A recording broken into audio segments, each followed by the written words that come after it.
don't know why I feel the need to justify that there's any sort of transparency here. It's the canyon. We're as transparent as we can be. But I need you all, if you didn't notice it at the beginning, just rewind back a few seconds and note that it started before I spun the wheels. The wheels just end up on whatever. I never drilled any holes or found a spot on the wall big enough to hang the wheels up on. So there's a little IKEA wardrobe that has all my cycling clothes in it, and I should just hang it on the door. Anyway, the wheels just lean up against that door. So in between weeks of spinning the wheel, it gets bumped, it gets jostled around. So I never remember what the points are going to stop on. I did notice that it said Ghost Rover at dead limit for Wheelin Wednesday. And when I spun the wheels were like, you know what? I said what I said and I meant what I meant. And we ended right back up on Ghost Rover at dead limit for Wheelin Wednesday. And here we are on a Wheelin Wednesday. It is the first wheel. Got to throw it in there. This is Wheelin Wednesday number 51. I remember this because last week was Wheelin Wednesday number 50, and that's how numbers work. Which means, and here's where my math gets sketchy, like, you turn 1 year old on your first birthday after you've lived a year. So okay, follow me here. When you're born, you start at 0, right? You haven't lived any years yet. And then on your first birthday, you turn 1, but that's a celebration of living for a year. So now you've lived a year. So when you turn 40, that means 40 years are behind you. And as soon as you get to the minute of that birth, you're in your 41st year. So I am going somewhere with this. So with regards to Wheelin Wednesday, we're going to see how many we can fit in there. This is Wheelin Wednesday number 51. Does that mean that the next one, so is this a year of Wheelin Wednesdays, is what I'm asking. Have we done a year of them at Wheelin Wednesday number 51? No, because was the first one numbered? Did it start with Wheelin Wednesday number 1? I can't remember that far back. That's insane. I can't remember yesterday.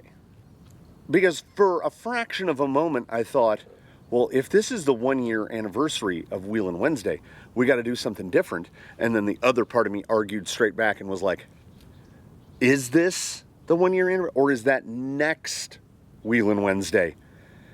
So we decided to be lazy for a couple of reasons. First of which, I am wearing a black shirt. I'm wearing a black Shacktoberfest shirt. And because this is scenic, sunny Southern California, and I want to say this isn't a flex, but to all of those among you who are residents, denizens of other parts of the world, this is the 1st of November in Southern California. Not only that, it's about 80 degrees. 80 degrees. It's November. I know in some places it's snowing already. It is definitely not snowing here. So, Ghost Rover appeared. The wheels, they go on kicks. It appears, look at the size of that cobweb. I hope it's showing up. So Ghost Rover was here on the most recent weekly update because he had gotten a bunch of changes made. Stretched the wheelbase, took his cage off of his back. He's been a little bit weaponized. And a recurring comment in there, which I had wanted to address, and then the wheels were like, I hear you, was the rear springing issue. So I had not really paid attention to what the rear springs were on Ghost Rover. I knew they were orange band, but I didn't know where that fell on the list of Traxxas, what long arm? What do they call them now? Let's just call them high trail shocks. So he's on the orange, and I only have one rate heavier. So let's see how we do here. So I put those on there. They are blues, and they are stiff, like 3.5 pound, but these shocks are leaned way over, and I would say that so far, let's get him really off camber here. Here we go. This is like Okay. Oh, just blinded myself real bad. So this is going to try to lift that passenger front, but yeah, okay. Right up there it is. Yeah, yep. No other changes. Literally. Took the back tires off, unbolted the bottoms of the shocks, pulled the orange bands off, slipped the blue bands on, done, end of changes. I would say improvement across the board. I was looking at the front to see if oh, that's so good right there. Oh, that's so good. I was looking at the front to see how I could implement some of my own. I think this guy could benefit from some sort of band on the front because he's got a lot of travel and he tends to over droop his front end. Now, I don't want to address that by moving the shock position up in the front or down in the front, up in the front to limit down travel because that will just eliminate a lot of travel. And I think, and by think I mean I know, oh, tail down descending is improved about 400% on that heavier spring. Let's go right up in through here. Yeah, Ghost Rover is now a problem for everyone else. Oh, I thought I was going to lose so much breakover with him stretching that wheelbase out the 15 millimeters-ish, but that is not the case. Okay, we'll see. Is this going to flop here? So stable. I get the feeling that I'm going to have to make the run at some point in this video. I have a generally programmed method. It's later in the day. We're more towards the afternoon hours. I try to get out here first thing in the morning. It was one of those days that just didn't happen. I still have stuff to work on in the shop. I did the wheels. I got distracted. I had to do something else. I'm looking at the studio monitor here, which I'm seeing exactly what you're seeing out here, this stuff, but I also have all the little information, running time, mic levels, thank God, histogram of the colors, and most importantly, right up, if I can do it with my finger, yep, right here, right up here, boop, boop. There's a little indicator that shows how much power is going to my field monitor, how much power is remaining. And it is at 20% because I neglected to change that battery. I changed the battery in the camera, but I neglected to change the field monitor battery. And for whatever reason, if you have your camera, and if your camera is a KISS, well, it's a M50 Mark II. If you have it hooked up to an external monitor, if the power goes out to the external monitor, everything just turns off. It doesn't keep recording. It turns the microphone off. It turns the camera off. It's like having an HDMI link on your TV. Everything just shuts off. Even if I have the lower screen, which I'm pointing at, flipped out, doesn't care, just shuts off. And because I did not purchase a wildly expensive monitor, the brand is Feel World. I went for nits. I wanted it as bright. It is apocalyptically bright out here. So I wanted the brightest screen I could get for a non-exorbitant amount of money. I'm not putting a $600 screen on my camera. So the battery indicator, oh, he's going for a bud. Oh, that bud is going. The battery indicator, oh, it just turned red. So it still says 20%, but it just turned red, which means it's probably going to die within the next 3 to 5 minutes. It sits on 100%. The battery, it uses big Sony. This means nothing to anyone except, I guess, camera nerds like myself. It uses big Canon, no, I'm not, the camera's Canon. It uses big Sony FP970 batteries, which are enormous. Like, they're the size of, they're bigger than the batteries that the crawlers run on. That's what the battery uses. The battery it uses to power, nope, we're out. That's what it uses to power the screen. And that battery will sit on 100% for the first 3, maybe 4 hours of use. Then it will drop to 80%. And it will be on 80% for about an hour. And then it goes from 80% to just shutting off on you dead within the span of 45 minutes to an hour. So it is effective, as I said, effectively nearly useless. It just, like, when I came out here and turned this on, perhaps 10 minutes ago, it's at 40%. And then it just, done, off. Everything switches off. So luckily it is a big quick change battery. Oh, I just blinded myself again. I didn't think I was gonna, I wanted to see if I could get to the top of this. I didn't think I was gonna make it this far.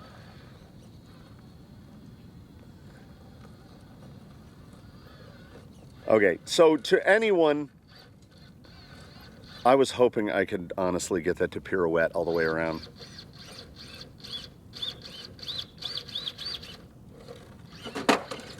I mean, what did I expect? So this device definitely goes on the pantheon of devices that I have, and it, oh, come on, get up, more. Definitely somewhere up there on the pantheon of devices I have that have battery warnings / monitors / displays that are utterly useless. I have a pair of Sony headphones that I've had for, it's got to be coming up on a decade, that my wife bought for me, and I love them. They're what I use to edit every single video, so if you don't like the audio, blame them, and if you do like the audio, it is all due to those Sonys. Fantastic. And they can be used both wired and Bluetooth, and I use them wired on my computer. And here's the problem. They have a little, there's a little voice inside them that you can do a short tap on the power button, and the little voice will tell you how much power is remaining. And the little voice will go, battery level high. And then she goes, battery level medium. And those are the only two that she'll do. It is battery level medium. So you think, oh, I don't need to plug this in. Put your headphones on, go out to go on your walk. I call them digital earmuffs because in the winter, when it gets, air quotes, cold here, I walk. I do my evening walks. I put those headphones on. It's nice. They're noise canceling so that murderers and zombies can sneak up on me more easily, and they keep my ears warm because I don't have hair to keep my ears warm. So I put them on and I do the little check. I push the little thing, battery level medium. I kid you not, I walk 200 feet down the street. The headphones go boop, boop, boop, recharge battery, and just switch off. So I can't just blame Feel World. It apparently applies to most anybody who's making a battery monitor, and I mean everybody. I have noticed with every iPhone I've ever owned. Have any of you ever done the Kramer with your phone, which is the battery goes to 1% and you go, I'm gonna ride this out, because they all use dynamic battery monitoring software, whatever's in there. So that gauge, the 100% means different things. When the battery is brand new and fresh, that 100% is much different than the battery that's got 300 and 400 charge cycles through it. So because it's using those dynamic sensors, battery level full doesn't mean what you think it means. So I'm saying I have 4 batteries for the camera and 2 batteries for the monitor for that exact reason. The batteries in the camera are microscopic, and it has a little indicator right here on the screen at the very top corner that has 3 little slashes through it. And basically, if it goes through the first slash, take the battery out and replace it with another one. They use 875 milliamp batteries, which can usually get about 40 minutes of on time. Not just recording time, about 40 minutes of the camera being on, which again, it's my own fault. I'm using a still camera which is masquerading as a video camera. It just happens to shoot really great video. It's a very small form factor. I really like the lens. I like everything about it. The menus are manageable. Just, I understand a lot of sacrifices have been made, but in this day and age, an 875 milliamp hour battery is very, very small. Particularly when this is probably going to jostle the the rig around a little, so we'll just reposition, because I'll run over that palm tree and then we'll get over here, because this is the battery for the field monitor. Is it upside down? Yes. 8,900 milliamps, 65 watt hours. Like, look at the size of that brick. The one that comes out of the camera is, you could put it, this is potentially an Americentric reference, but you could fit the battery inside of a Tic Tac box. So you get what you get. This looks a little steep, yeah? I potentially got halfway through completing the thought. To anyone and everyone in the comments that said rear seems a little undersprung, yes. Yes, indeed. 'Twas. Because and I love it. I love anytime I can switch to a heavier spring. I have spring bins, and I have little to no use for the really heavy stuff. Honestly, with most crawlers, you're lucky to get up to springs that are around 2.5 pounds. 2.5 pounds is heavy.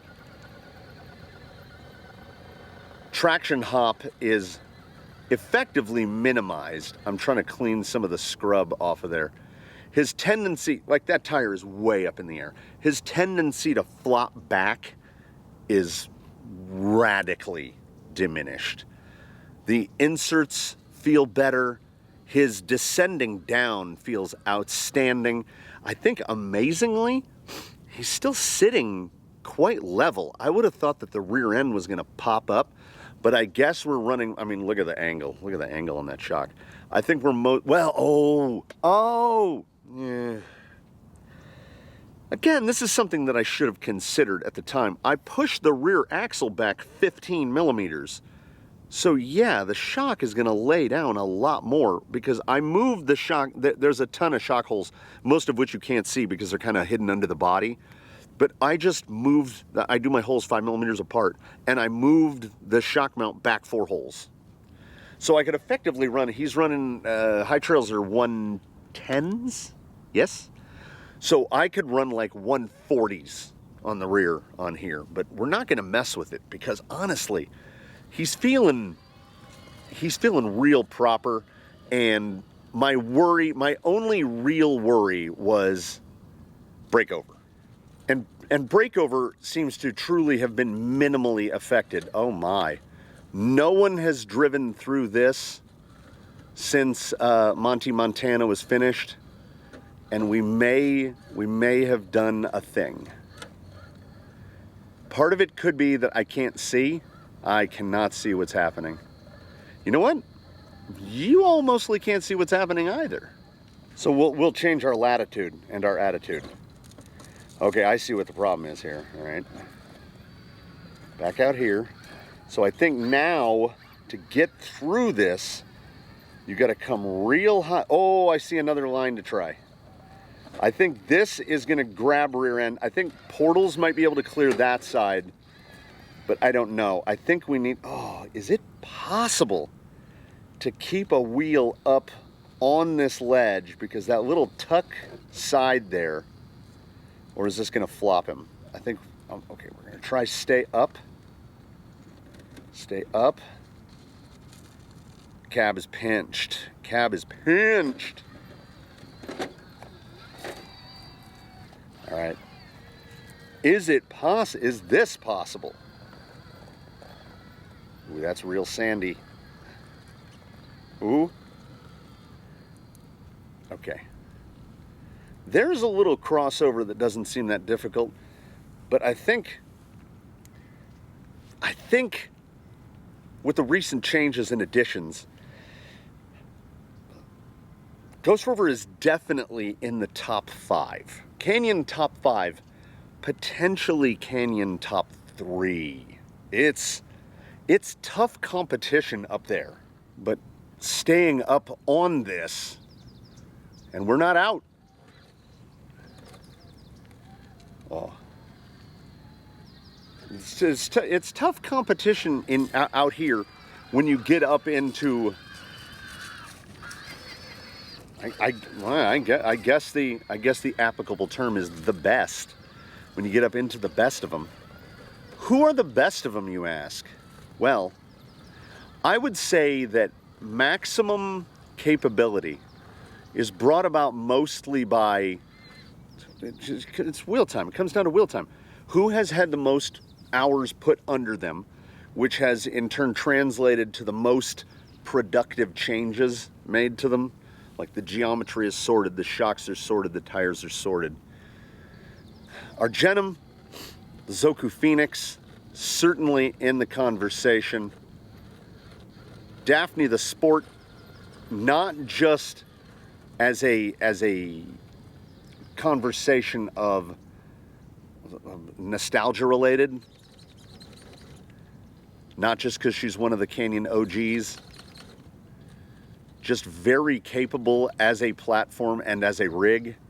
And Ghost Rover, I have to say, is up in there now, which pleases me to an almost irrational degree, because Ghost Rover, there are a couple. Yes, there are a couple. Zoidberg, I would say, is one of the few. Ghost Rover is mine. I designed Ghost Rover as something of a thought experiment. I wanted to build something because every week or two, I punish myself by going on Reddit r/crawling, and it's all 18th and 24th scale. And the stuff that is 10th scale is mostly people just doing things. And what I mean by that is, I don't think any thought is made. Like a guy will take a bone stock TRX4, put 120 millimeter shocks on it and go, look at my flex, bro. And yeah, you've got like 6 inches of useless flex because your vehicle now has 4 inches of ground clearance under the center because you just raised your CG by 1.5 inches. So I wanted to build something spiteful, and spite is a great motivator. I wanted to build something that is built from the ground up to flex.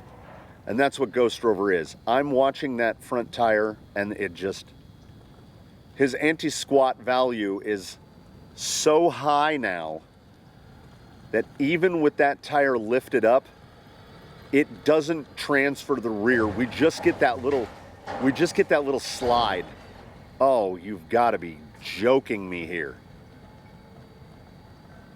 We are at the mechanical limit of traction, and he ain't even care.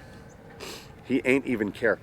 Ghost Rover, top 5, certainly top 3 in the conversation, and put it in the books, the first one to conquer this particular Montana. You know what we're gonna do? We're gonna do one thing. I feel like we have. Look at his descending, like when you got to back out of an obstacle. He is stable. We've got a little seasonal smoke in the air there from stuff getting dumped into a container. I think we have fulfilled our obligation of the wheel. I want to hit one more little thing here where I can stand in the shade for a minute, and we're gonna see if this guy has really gotten as good as my brain thinks it has.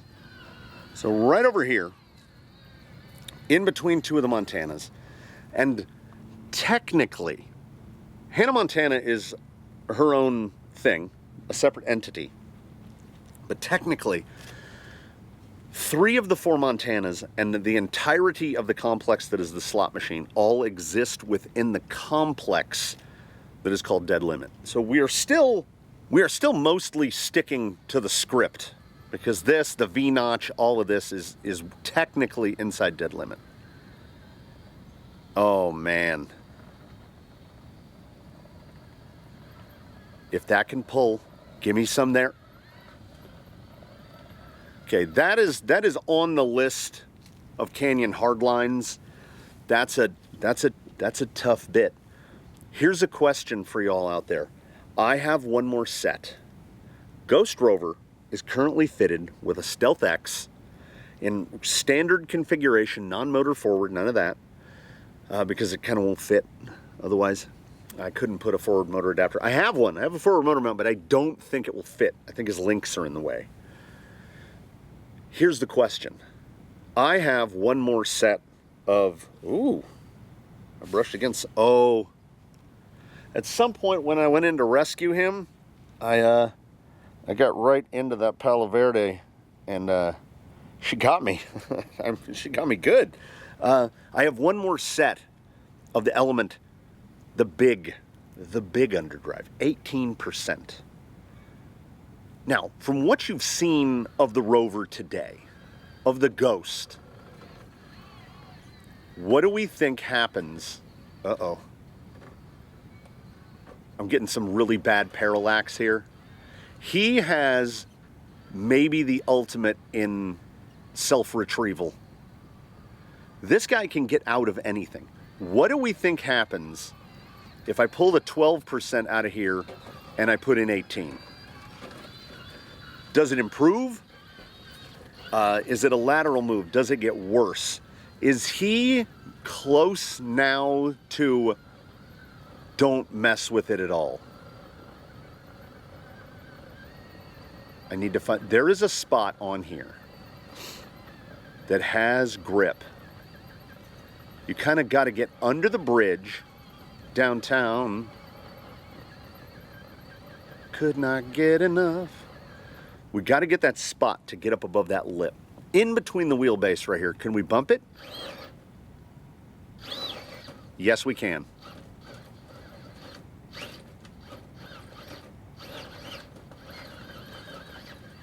There it is. Okay. We'll officialize it here. We'll officialize it. A couple of folks had said, and hey, wheels, because it's how he lands. A couple of folks had said after his performance on Friday that they were like, I think he just stole Daphne's line from her. You know, went back and looked at it and I was like, maybe, but Toothless had made an effort on this particular line section and had done pretty well, but I think this is Ghost Rover's house. Can he pull a second line here? Yes, he can. Little breakover issue, but we'll wiggle it over, come back down this way. So I feel like Ghost Rover has seized control of this corner. There's a couple different routes of a little attack lines here, and I think Ghost Rover's got them all. Could be a point of contest. Other people are going to come at him, trying it from the other side. Yeah, I think that bump up from under the bridge, not easy. I think he owns it though.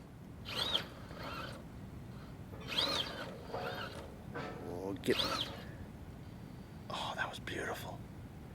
Get through that chalk. Yeah. So Daphne's line is not very original. Daphne's other line, Daphne's third, which I now just call Daphne's line and Daphne's other line because the original Daphne's line needs to be readjusted. This corner, upon which he sits atop now, in the complex that is dead limit near the bridge, between Joe Montana and Tony Montana. This is Ghost Rover's house. This is the haunted house.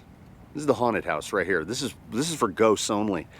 The two lines ascending, both in shadow right here, those belong to Ghost Rover now.